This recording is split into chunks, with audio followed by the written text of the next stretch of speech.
Welcome to SPK Speak Sports. On our station, we talk about baseball and sports news, from the most recent stories to the throwbacks. Listen now to Scott, Paul, and Kelly on SPK Speak Sports as they hit the ball out of the park.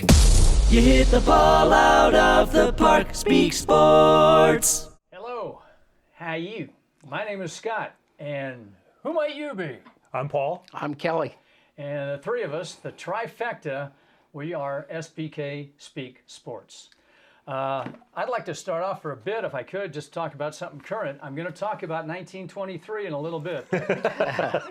Not right now. All right, we're about halfway through the season. Unless you're on the Cardinals, then you're a fourth of the way through the season. The Rays, we're all talking about the Yankees, and hey, these guys, every time they get hurt, they bring somebody else up. They got, was it Voit? Yeah. John Voit? I don't know. 10 home Frazier. runs, 10 home runs. So all the talk about the Yankees, the Rays, who have no money to spend, have no ballpark. Why are there two teams in Florida anyway? But they're ahead of the Yankees by a half a game.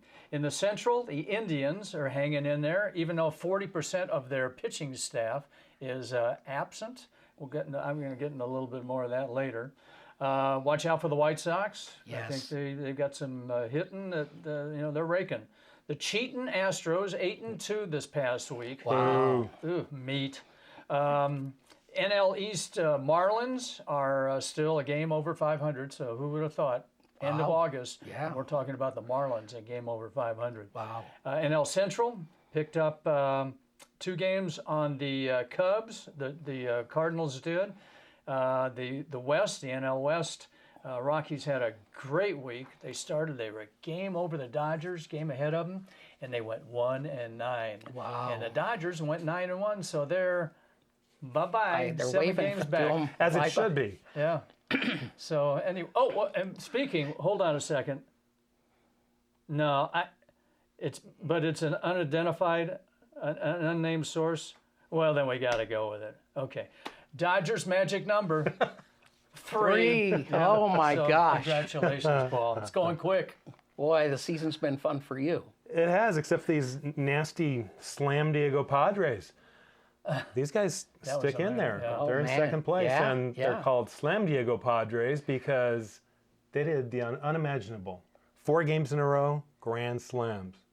And now, 5 games out of 6, they've hit a grand slam. Wow. It's never happened before. I doubt it happens again. But Yeah. you don't like their uniforms.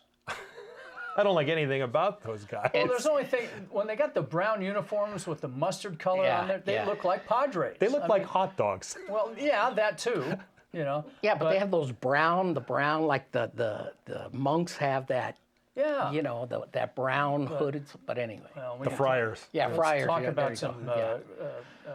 baseball fashion a little bit later. What do you got, Kel? Well, we're at the halfway point, and 28 games, some 29. And I think this, now that we're at half, I think we're going to get through the season. I think we got 30 to go. They seem to have this COVID thing, they postpone a game or two. They check these guys out, and then, so they've been doing it right. I think we're going to get through, so that's really important. I was a little bit, I don't know, when they first started. But there's a lot of teams out there that are doing well. We have these figurines here, and there's a reason. Why do we have those? And right here is the Pittsburgh Pirates, represented by Clemente, Pudge Fisk, Boston Red Sox, Mike Trout, Los Angeles Angels of Anaheim of Southern California.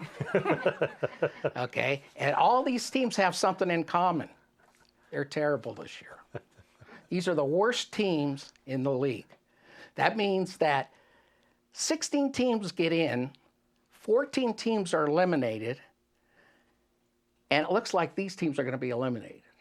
When I walked in the room, And I'm happy. I mean, I'm unfortunately a fan of the Angels, and so is Scott. I thought you guys were just rubbing it in when I walked in the room because these guys have each won World Series since the Dodgers last won theirs. And then I saw Clemente and realized it's been since '79 for and those the guys. Pirates these guys might get a little better, but the thing is, here again, if we had talked 2 years ago in late August, saying the Angels have the same record as the Red Sox, man, we'd be in like Flint. Yeah. But they're both 9-18, I think, something like that. Yeah, so 9 they're vying and for that 19, first draft pick.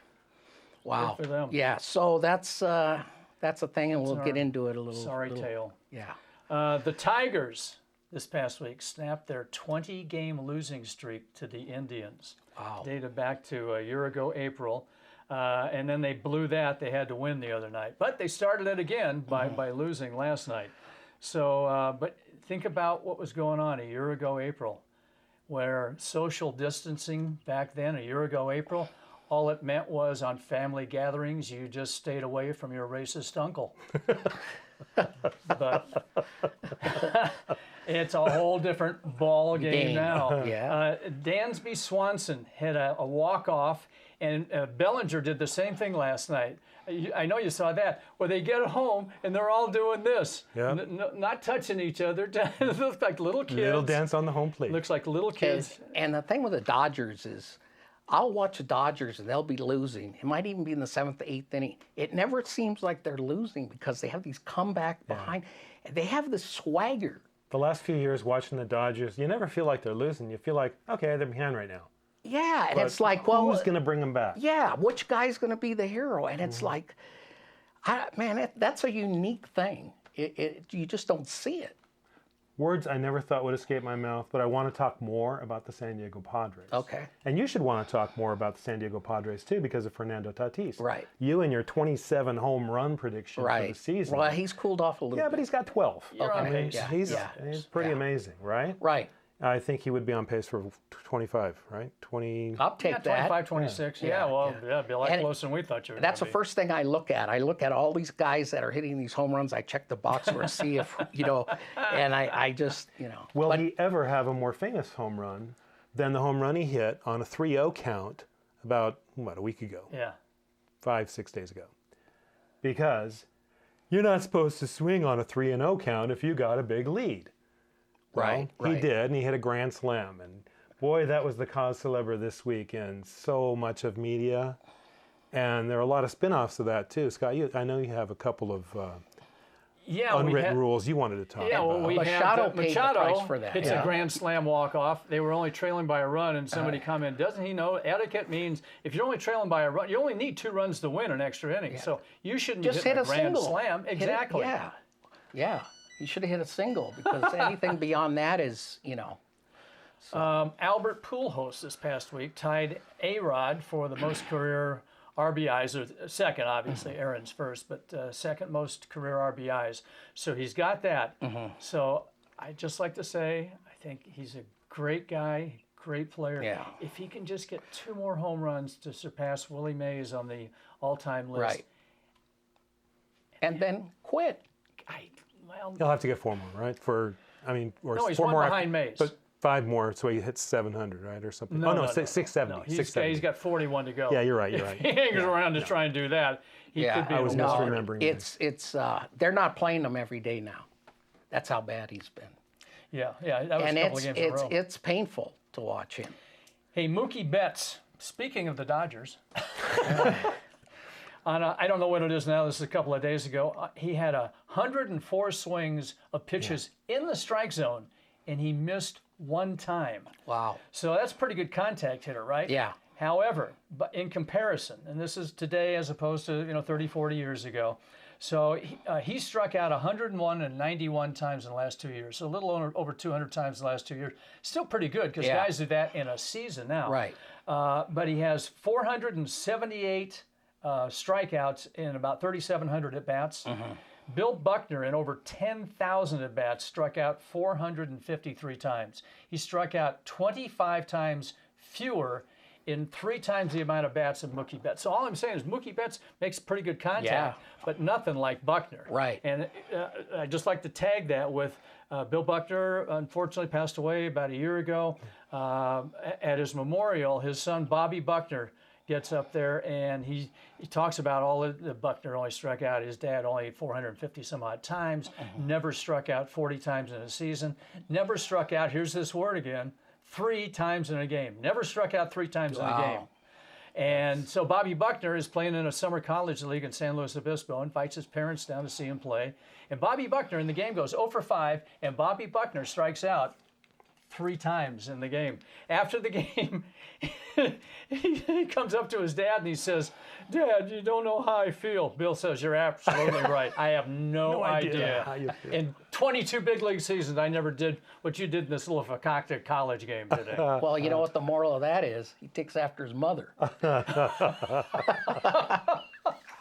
So, Yeah. Okay.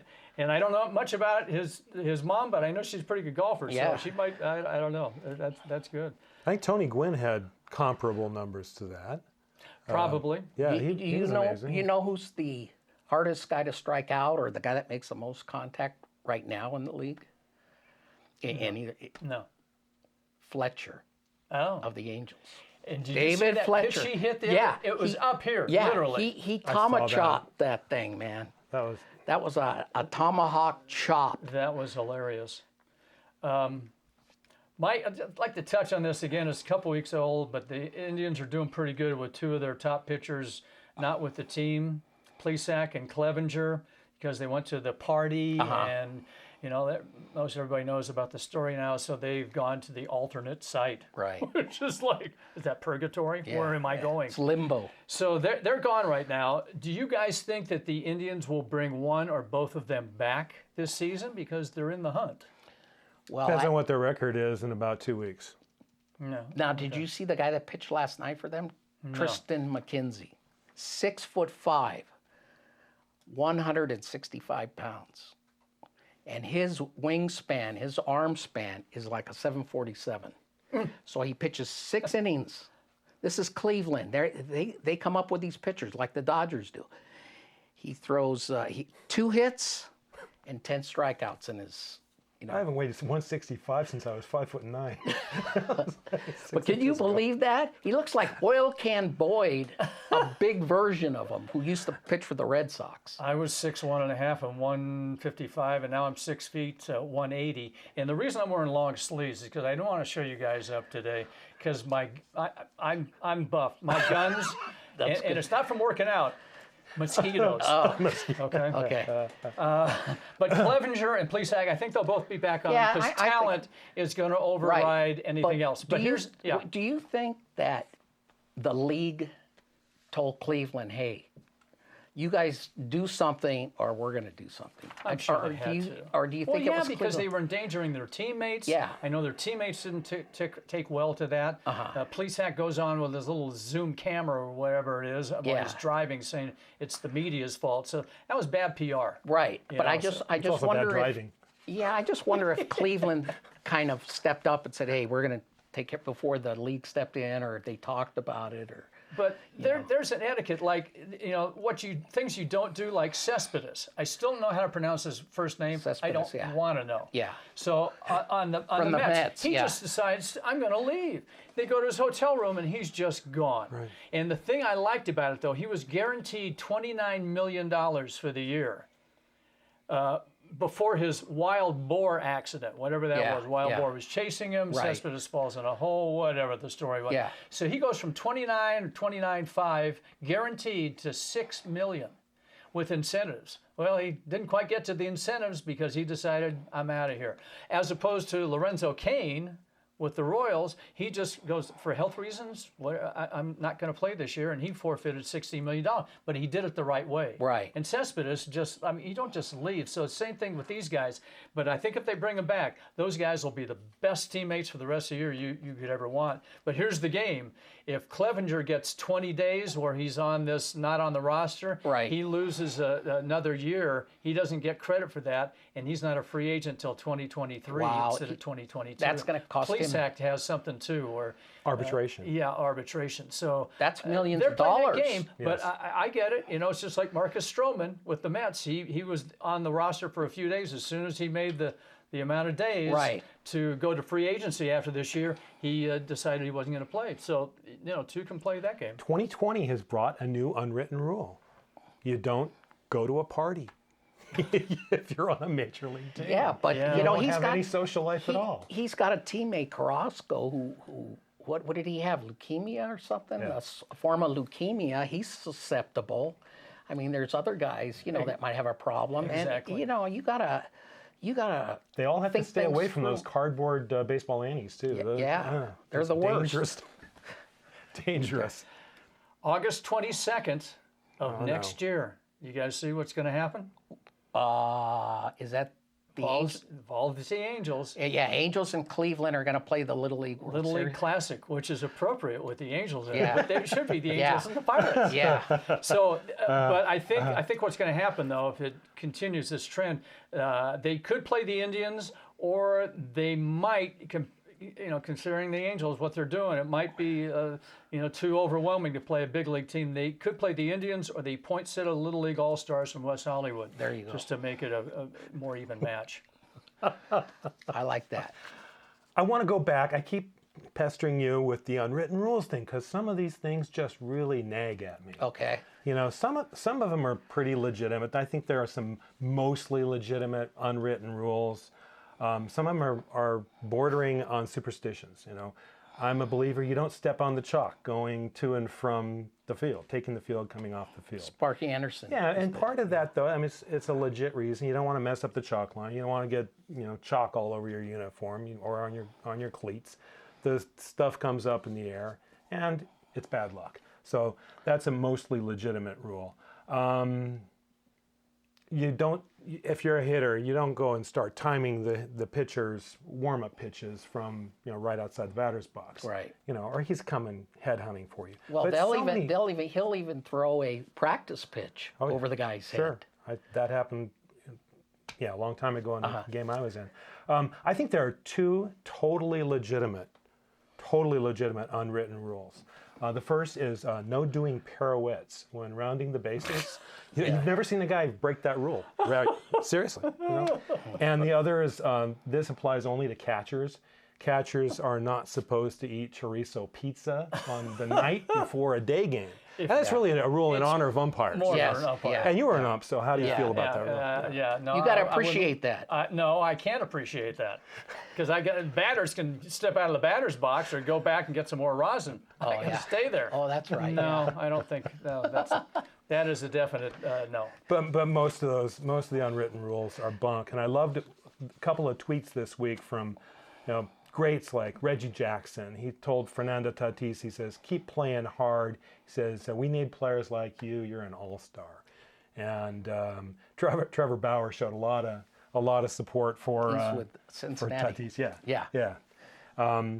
He said, keep swinging 3-0 if you want to, no matter what the situation is. And Johnny Bench weighed in and said, everybody should swing 3-0. Great reason for that. Batters on 3-0 pitches hit around 393. Are you going to walk away from that? And how can pitchers complain? 3-0 pitch is it's the easiest pitch for a hitter, and they're still failing 61% of the time. Yeah. So that's how stacked the game is for the pitcher. And looking through the unwritten rules, most of the unwritten rules are for the benefit of pitchers' egos. And I was a pitcher for a long time. I get it. But then I became a catcher, and I don't get it. Because pitchers, they enjoy a tremendous amount of success just by the nature of the game. Hitting a ball going, 90 to 100 miles an hour is a very difficult thing to do in life. Right. So, And the thing with Johnny Bench, he says swing, 3-0 swing. You should swing 3-2 or be ready to swing even when they pretend on a 3-2 pitch that they're going to walk you and you take it strike three like you did in the World Series. on a 3-1 pitch, by the way, batters hit about 60 points lower, or maybe it's only 35 points lower. But Well, which is it, Paul? 35, I 60? think it's 35, Scott. Okay. But it drops precipitously after that. We're taking notes. But wait, a lot of it too is you don't want to humiliate another player on the field. Unless it's the Giants. No, but I mean, it's like, No, if you're gonna hit a grand slam like that Right. on a 3-0, just hit it with your head down like Roger Maris and all those guys, and don't chill, but just go around Right. and go in the dugout. but and say you're in the 7th inning, you're losing 1-0, 2-0, and then the pitcher's got a no-hitter against you. So, if it was 7-0 and you bunted, You're It's- bush league. Yeah. If you bunt with a no-hitter going, after the 7th inning, Right. it's bush league. Right. Unless it's a 1-0 game and you're Ricky Henderson, the Yeah. base stealing all-time star. I mean, then basically if a bunt single turns into a double, you're on second base, you're in scoring position, you can tie the game. I don't fault a guy who is a speedster. From bunting with a Right. no going with 7 innings. If it's 1-0, Well, here's But the not- other side of this. 0-2 pitch, if you're a batter, I mean, as an umpire, and I had some 0-2, and every once in a while, it was strike 3 Right. and not swinging, and Right. I paused this, like, really? Yeah, see ya. So as a hitter, I mean, that's what I don't get as a pitcher. Why not don't necessarily throw a fastball, but something off, breaking or slow speed. Why don't you try and get them out on, on an 0-2 pitch? Greg Maddux Plus, always did. The batters aren't pretty much expecting that. They aren't expecting an 0-2 to be strike 3. well, and the Orioles used to when they had a coach and his name was Miller, the pitching coach, and then he managed the Twins. Their philosophy is get them out in 1 pitch. If you can't, 2, and if you can't, 3. Yeah. So those guys like Mike Flanagan, McGregor, Palmer, Cuellar, those guys, they didn't waste pitches. So they're not throwing 100 pitches by the 5th inning to bring in 7 relief pitchers behind the guy. Right. And They they were knew how to playing pitch. four-man rotations. Four-man too. rotations and, well, All right, we're going to go the Wayback Machine real quick. On this date in baseball history, in his first big league start, Bob Feller beats the St. Louis Browns, who didn't. But still, 4-1, he gives up 6 hits, 4 walks, strikes out 15, and he's 2.5 months away from his 18th birthday. yeah. Wow. Yeah. 18th birthday. In 46, he made 42 starts in 1946. He completed 36 of those games. In 52, moving them closer, Bob Elliott argues a called strike. He kicks dirt on the umpire, Augie Donatelli, and he gets ejected. The guy who replaces Elliott, because it wasn't strike 3, he pinch hits for him, Bobby Hoffman. You all remember Bobby Hoffman, don't Oh, we? yeah. He lived down the street. He argues a called strike 3. He also gets ejected. A twofer. In 89, here's a quiz for you, Mr. Dodger. Rick Dempsey's leadoff homer gives the Dodgers a 1-0 win over the Expos in what inning? Oh, I don't remember. 22nd. Well, you wouldn't have been there even if you'd wow. started the game. 22nd inning, the second longest shutout in big league history. Wow. And finally, I'm almost done. This month in 1922, Ty Cobb got his 3,000th hit at 35. By contrast, Pete Rose at 35 had 2,500 hits. He was 500 behind that. So let me ask you guys this. Who are the top 6 hitters for career hits? Obviously, it's Rose and Cobb. Who are the other 4? Wow. What do you think? I hate being put on the spot. Well, how else could I do it? Well, you're supposed to see. rehearse it. Well, I don't know, Scott. I guess number 3 would be Hank Aaron. Wow. That's what I would have said. And then And then, 4. then you would have said Musial. Yeah, I was going to say him, Stan the Man. Probably both of you would have said Tris Speaker. Oh, that's a given. And lastly, a more recent player would have been Tip of my tongue. Derek Jeter! All right. We're good, Kelly. Yeah. And he's an owner now. yeah. Wow. But that's Yeah, pretty interesting. yeah. He was 500 hits behind Cobb at the same age of Yeah. 35, And- still beat him. If Ichiro from Japan came in when yeah, he was absolutely. ready, he would be the all-time. Yeah, exactly. Another interesting thing about Cobb, we all heard Yeah, he yeah. probably racist Yeah, or yeah. whatever. He loved Bill Russell, the Celtics basketball player. If he was in town, he would go see Bill Russell play. So I read a few things about him, and that might have been a little overblown. But who knows? Yeah. You mentioned Feller, and it reminded me that earlier this week I read something comparing Shane Bieber to Bob Feller and Sam McDowell. And we talked about this a couple days ago. Both Cleveland pitchers. Yeah, both Cleveland Indians pitchers, great flamethrowers. Yeah. As is Bieber. However, I mean, you have to have more than a year and a half, and 2 full seasons, I guess, so far. Yeah. Of stellar outings to be compared to guys like that. And as you were talking, I was thinking, gosh, these modern ball players need education about the past. I don't think they get it. I don't think that they're really brought up to revere the players of old. For one thing, they're making more in a year than those guys made 10 times more than those guys made in a career. No. And they need reality checks. But also sports writers, like the guy who compared Bieber to Feller and McDowell, he probably needs a refresher on what those guys were really truly all about. I've got one thing I'd like to ask you.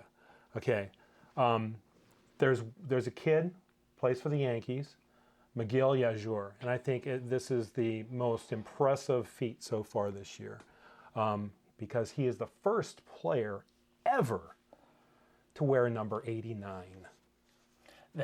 There's a trivia question. That's a trivia question. Yeah. All the other numbers had been given out. Well, they have so many. They have so many retired that they're getting up into the 20s, at least. Yeah, the Yankees have to have a dozen monuments already, Yeah. So. Also, I know we got to wrap up. Do we have a couple of minutes, though, Nancy? I think we have a couple. Okay. I hate to end it on kind of a buzzkill, but I got to report a death of the Tonight Show that I think should now be called the Tonight Podcast. I gave it a look the other night, and they need Karnak. They need... The answer is 3. Seem to be a lot of threes. Oh yeah. So the answer is 3. I went with the smaller envelope. 3 is the answer. The question is, what's the magic number for the Angels to be eliminated from the playoffs? Parata. And Ayo. at least we're better than the Pirates. Okay, at least we're better than the Pirates. For those of you too young, this is the shtick that Johnny Carson used to do when he ran the Tonight Show. At least we're better than the Pirates. What's going to be the slogan next year for the Angels? Oh. Bada boom. Yeah. Hi-oh. So anyway, hey, thanks for joining us. We appreciate it. Kelly, Paul, Scott, we're SPK Speak Sports. See ya. See ya. Bye-bye. You hit the ball out of the park. Speak Sports.